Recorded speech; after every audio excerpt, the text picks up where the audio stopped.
Обидот за палење на синагогата во Скопје не се третира само како изолиран вандалски чин, туку како сериозен сигнал за можно преливање на тензиите од Блискиот Исток. Состојбата со Иран и глобалниот бран на радикализација ја ставаат Македонија во состојба на зголемена будност.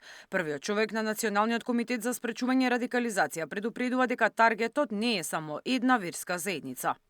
Никогаш не може исклучите можност од ваков вид на инциденти, поготово тоа што се случува сега во Иран, има рефлексии врз купните состави во светот во целина и сигурно дека има сериозни рефлексии на Балкан. Оценка дека сепак не се работи за обични хулигани, туку за несена активност за тоа што се случува околу објектот на израелската држава.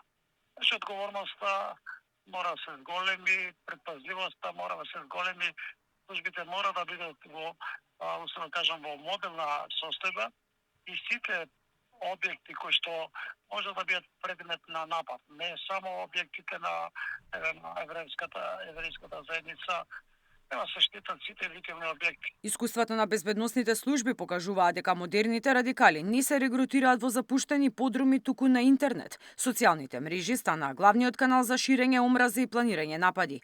Новиот закон ќе овозможи пресретнување на овие комуникации и ќе биде нов тип на дигитален штит.